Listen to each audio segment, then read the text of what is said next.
What do you mean the safety goggles are optional now? Joshua Keller stood in the middle of his office holding a report that made his stomach twist. He'd built his company with his bare hands, 12 factories across the Midwest, each manufacturing precision auto parts. Quality and safety had always been at the core of everything. But lately, complaints had started piling up. Product returns, minor injuries, whispers of shortcuts. He hated secondhand information.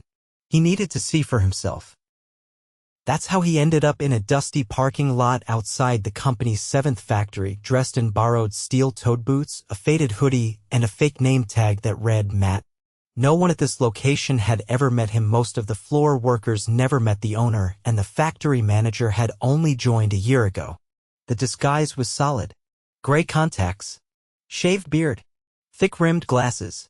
Even his posture was different. He looked nothing like the man who sat on Forbes' cover 5 years ago. When he walked into the building for his first day of training, the cold scent of machine oil and metal hit him hard. A woman in her early 30s with a firm voice and a clipboard greeted him. "You're the new guy?" she asked. He nodded. "Yeah, Matt Harris.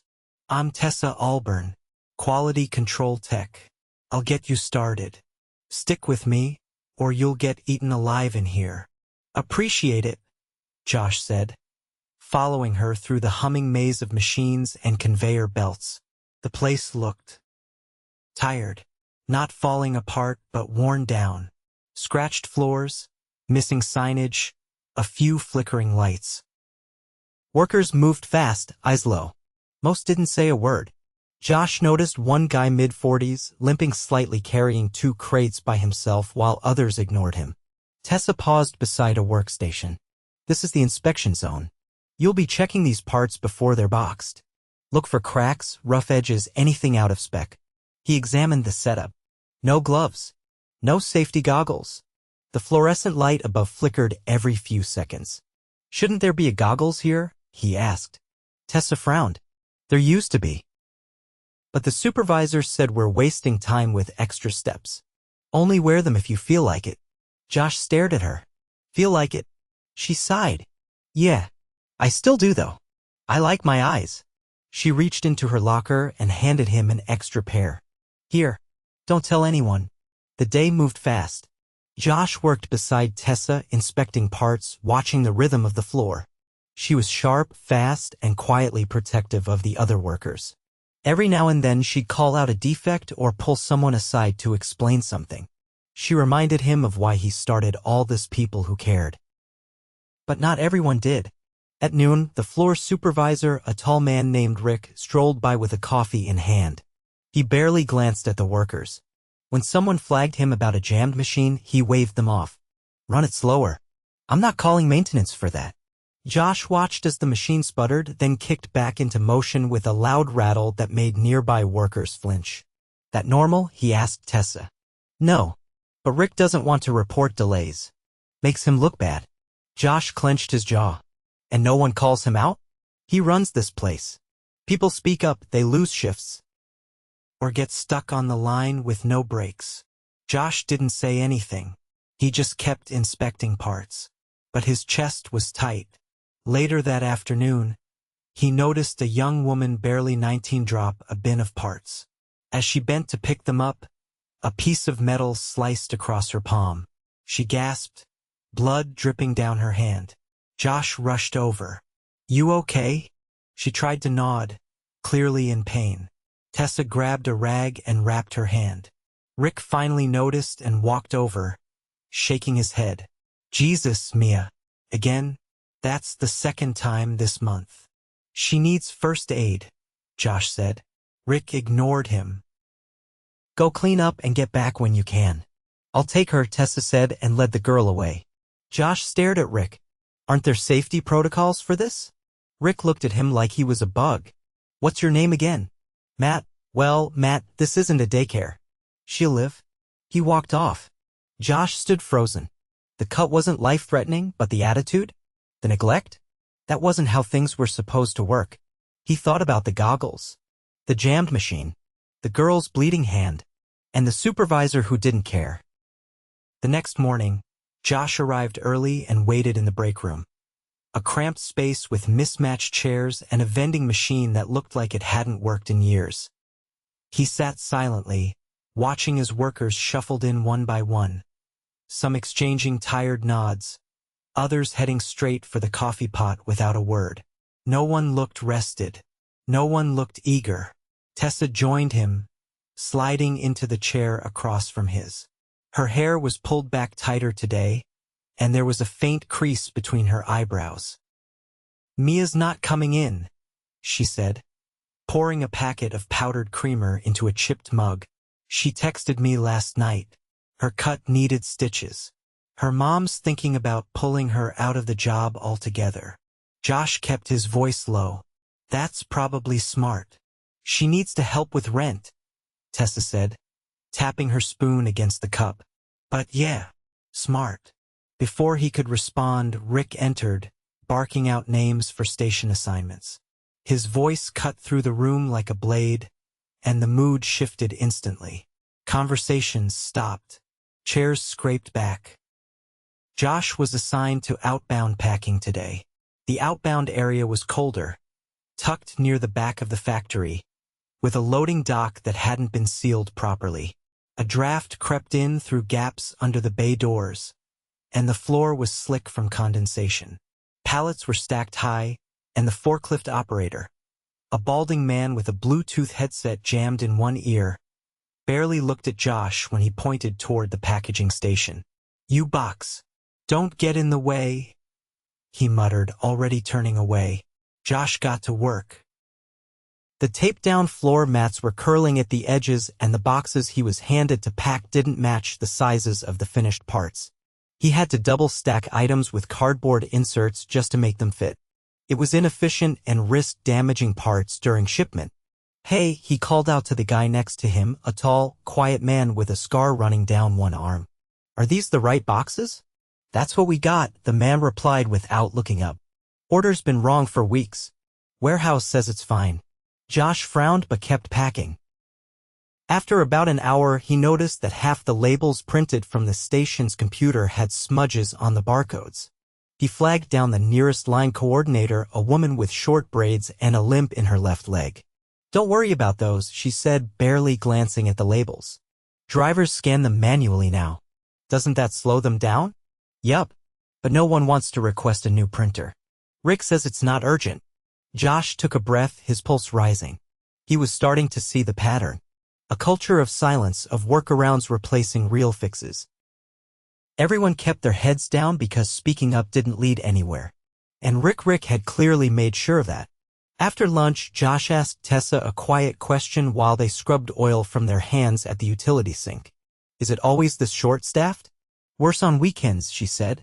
"We're down 3 people on inspection, 2 on maintenance, and 1 loader. People quit or get moved around to plug gaps. We haven't had new hires in months." "Why?"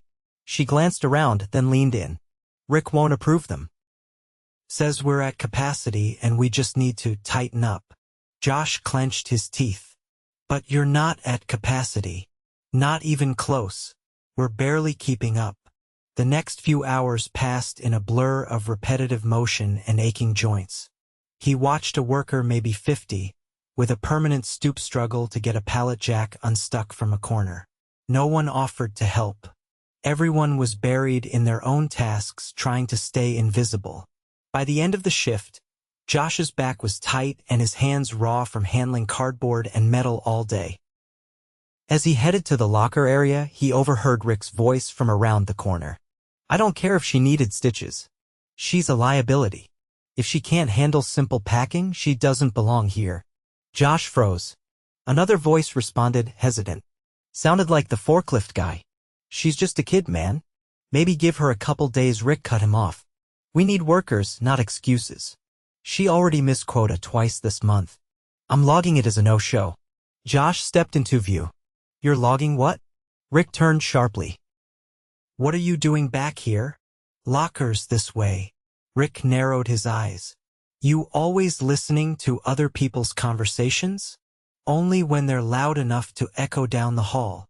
Rick eyed him for a few seconds, then snorted. "Mind your business, rookie." Josh gave him a long look, then walked away without another word. The next morning, he arrived even earlier. This time, he went straight to the maintenance area. The head tech, an older man with grease-stained hands and a calm demeanor, was checking inventory. "Name's Matt," Josh said, offering a hand. "I'm trying to understand why the line's machines keep stalling. Mind if I ask a few questions?" The tech, whose name tag read Luis, studied him for a moment. "Something not working right? Yesterday, line 4 sputtered for an hour. Sounded like a gear issue." Luis nodded. "We've reported that to Rick 6 times. It's overdue for a bearing replacement. Why hasn't it been fixed?" Luis wiped his hands on a rag. "Parts were ordered 3 weeks ago." Rick flagged the order as non-critical, said we could rotate lines to compensate. But rotating lines puts more strain on the others. "Exactly." Josh shook his head. "What about safety inspections?" Luis gave a hollow laugh. "We used to do weekly checks. Now it's visual walkthroughs. If it doesn't spark or smoke, it's good enough." Josh left the maintenance bay with a knot in his chest. He'd seen enough Band-Aid solutions to know where this was heading. One more overlooked issue, one more rushed decision, and someone was going to get seriously hurt. Later that day, while helping load a trailer, he caught sight of something that stopped him cold. Rick stood near the dock doors, laughing with a man in a windbreaker. The man looked out of place: clean boots, clipboard, no ID badge. A warehouse vendor, maybe a supplier rep. As Josh moved closer, he heard Rick's voice. "Don't worry about the specs. You give me the right price, I'll make sure they pass inspection." The man chuckled. "You're the boss here, right?" Rick nodded. "Officially? No. But I run this place. The guy upstairs just signs papers." Josh's hands went cold. The guy upstairs. That was him. He turned and walked away, jaw tight. That night, he sat in his hotel room staring at the worn carpet. His hands still smelled faintly of oil. He thought about Tessa, about Mia, about the workers trying to hold the place together while Rick dismissed injuries, ignored maintenance, and joked about pushing subpar parts through the system. He couldn't wait any longer. Tomorrow, he'd walk in as Josh Keller, not Matt Harris. And Rick wouldn't see it coming. Josh walked through the factory doors just before the morning bell, clean-shaven, pressed collar, and his real name stitched neatly on his jacket. His ID badge caught the light as he stepped onto the concrete floor. The few workers already clocked in froze. Conversations halted mid-sentence. One man dropped a wrench. Tessa came around the corner carrying a clipboard, her eyes locking onto him. She stopped short. "Matt?" she said, voice barely above a whisper. "What is this?" He met her gaze. "My name's Joshua Keller. I'm the founder of this company." She didn't speak. Her brow furrowed as her arms slowly lowered to her sides. "I came undercover because I was tired of reading filtered reports," he continued. "I needed to see this place for what it really is." A door clanged open at the far end of the floor. Rick stormed out of his office, still zipping up his fleece vest. "What's going on? Why are people standing around?" His voice echoed. Josh didn't turn. "Rick Langston, let's talk. Now." Rick's step slowed when he saw the ID. His mouth opened, then closed again. A silence spread across the floor. "Conference room," Josh said. 5 minutes. He didn't wait for a reply. The small conference room had one long table and a whiteboard scuffed with old markers. Rick walked in with a stiff gait, trying to mask the unease in his face. Josh stood at the end of the table with a folder in front of him. "Sit," Josh said. Rick took a chair and crossed his arms. Josh opened the folder, revealing printed reports, handwritten notes, and a few photos taken from the floor labeling errors, jammed conveyors, and a still frame of Rick shaking hands with the vendor in the windbreaker. "I'm going to ask you direct questions. Answer them carefully." Rick gave a short laugh, but there was no humor in it. "You really went undercover? Seriously?" "Start talking," Josh said, voice low. "Why have maintenance reports been blocked from central review?" Rick shifted. "I didn't block anything. Maybe there was a delay in. Luis submitted 3 requests flagged urgent. You marked them non-critical. Why? We've been tight on parts. I had to hold the line somewhere. Josh picked up a page and slid it across the table. This is a shipment form. You signed off on a batch of pressure valves that didn't pass inspection. They were marked acceptable variants, even though they were rejected by quality control. Rick's jaw tightened. Those weren't critical flaws. The specs were within tolerance. No, they weren't. And you bypassed protocol. Again. Rick leaned back. Look, I've been trying to keep this place running. We're understaffed. You think this place gets by without making a few judgment calls? Josh stared at him. You called them judgment calls. I call them shortcuts. He laid down another paper.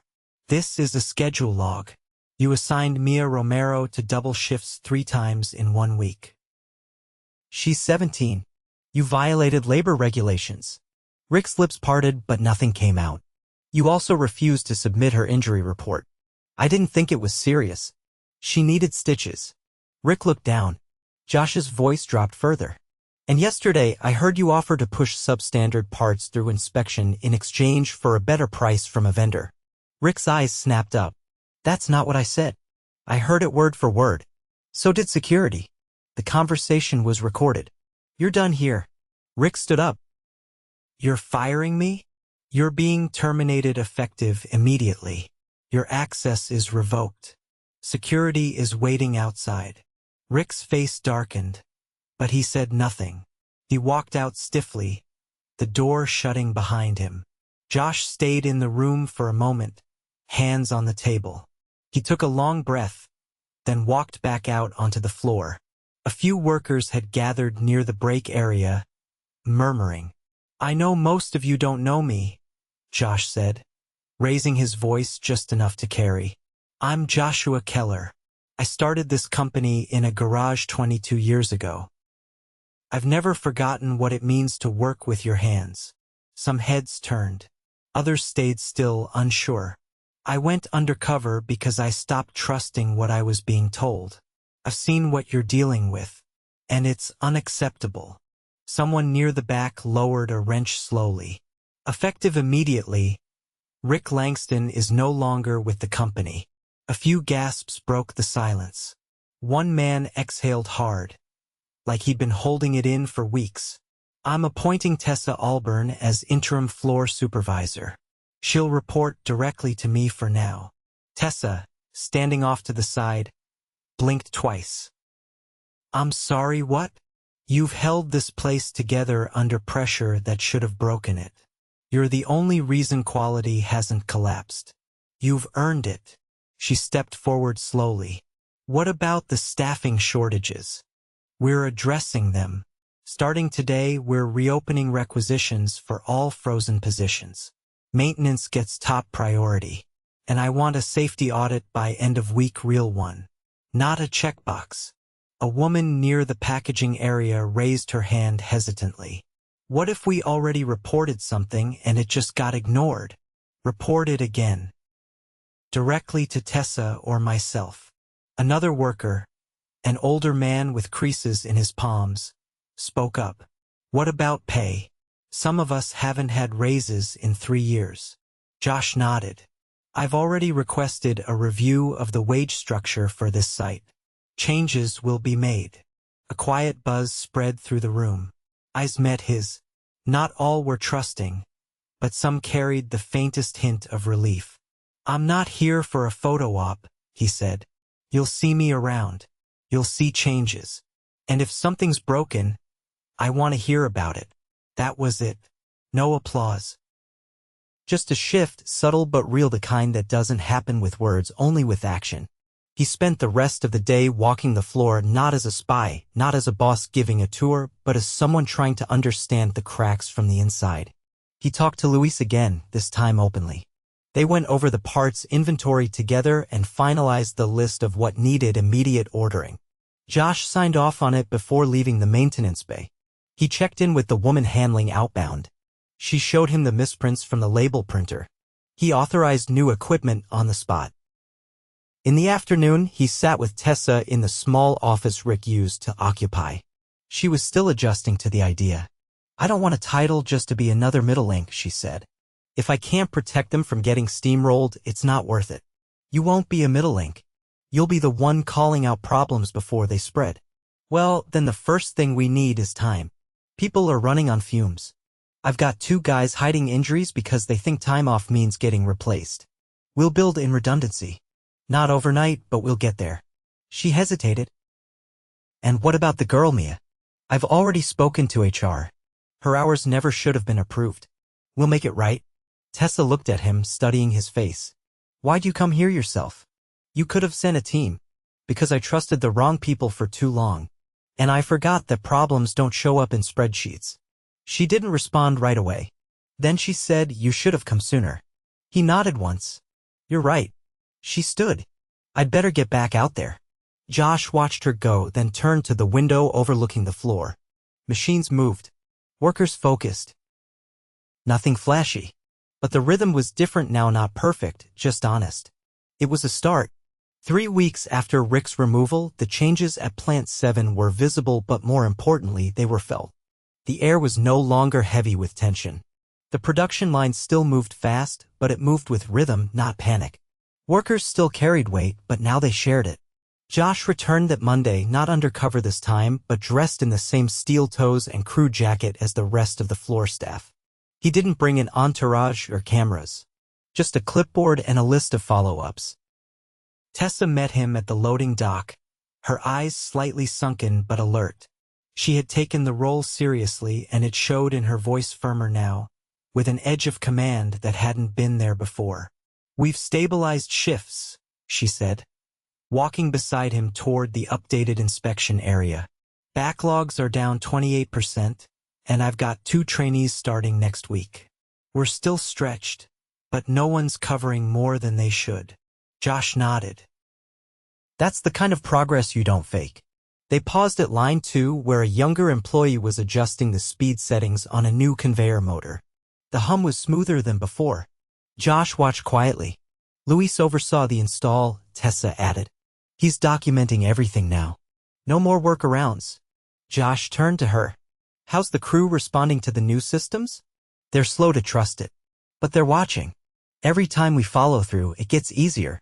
They continued past the quality control station, now equipped with proper lighting and new gauges. 2 employees glanced up, one offering a quick nod. There was no stiffness, just recognition. Josh stopped by a desk stacked with sealed inspection logs. "Where's Mia?" Tessa tapped the sheet on top. "She's back. Half shifts for now. Doctor's orders. She's working sorting, off the main floor." He didn't ask to see her. He trusted she was being looked after. That was the point of building systems, so everything didn't depend on one person noticing. In the main office, a new face sat at the front desk, a thin man in his early 50s, gray hair, meticulous posture. He stood as Josh entered. "Mr. Keller, I'm Derek Hines, temporary HR placement from corporate." Josh extended a hand. "How's the integration going?" "Well enough. We're auditing all past timecard discrepancies and correcting any missed adjustments. I've also pulled all first aid incident reports from the past year." "Anything jump out?" Derek hesitated. "There were 3 cases where injuries weren't logged or were misclassified as equipment error. We've reclassified them correctly. Also, a few employees had their PTO requests denied under false claims of staffing shortages." "Were those decisions Rick's?" "In all cases, yes." Josh nodded once. "Restore the PTO balances. Full credit. Already done." He turned to leave but paused. "How's morale?" Derek didn't sugarcoat it. Wary, but no longer hopeless. Josh rejoined Tessa near the packaging dock. A forklift passed behind them, its operator wearing a new safety vest and radio headset. The old label printer had been replaced. No more smeared barcodes. "I want to show you something," she said, motioning him toward the far end of the warehouse. They walked to a corner that had once held rusted shelving and unused crates. Now it had been cleared and fitted with a couple of folding tables, a whiteboard, and a cork wall covered in note cards. What is this? Worker feedback hub. Every card's anonymous. Some are suggestions, some are complaints. I post replies publicly once a week. Josh stepped closer, reading the pinned notes. Can we rotate inspection roles to avoid burnout? He read aloud. Approved, starting next month. He glanced at another. Why did we run line 4 during the bearing issue? Answer, we won't again. Replacement confirmed. Tessa folded her arms. It's not perfect, but they're talking now. That's the first step toward fixing anything. One card caught his eye near the bottom. Different handwriting. Less neat. Why did it take someone getting hurt for anything to change? Josh stared at it for a moment. I've asked myself the same thing. He pinned a yellow reply underneath it. Because I stopped listening. That won't happen again. Outside, the afternoon sun was starting to spill across the parking lot. Josh walked the perimeter of the building, checking the new signage, the updated emergency panels, the cleared exit paths. He caught sight of Luis repairing a pressure gauge on the exterior tank. Need a hand? Josh called out. Luis looked over and raised an eyebrow. You offering or inspecting? Both. Luis chuckled, then gestured to the open panel. Grab that wrench. They worked in silence for a few minutes, tightening bolts and checking the feed lines. When they finished, Luis wiped his hands and leaned against the railing.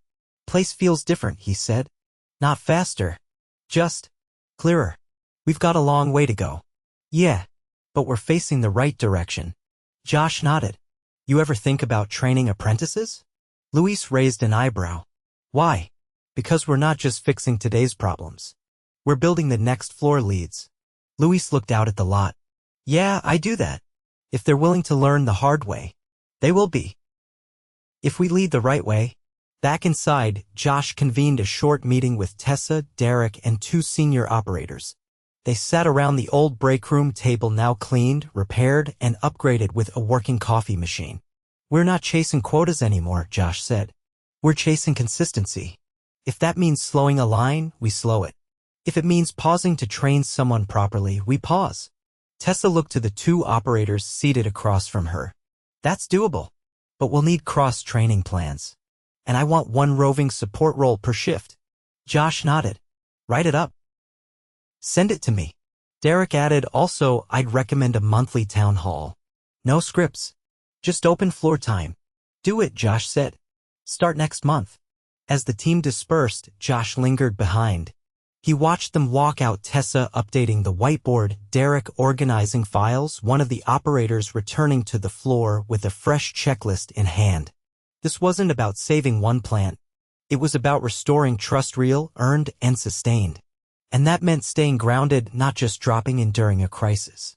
Josh walked through the factory one last time that evening. Lights buzzed overhead. Machines worked steadily. Workers moved with focus, not fear. He passed Mia in the sorting room. She didn't see him. Her bandaged hand was steady now, placing parts into bins with quiet precision. A supervisor stood nearby, not hovering, just present. He didn't interrupt. Outside, the air was crisp. The hum of the factory faded behind him as he reached his truck. No headlines. No cameras. Just the hum of something repaired, not just the machinery, but the people who kept it alive. He got in, started the engine, and pulled away. This time, he wouldn't wait to listen. And he wouldn't need a disguise to do it.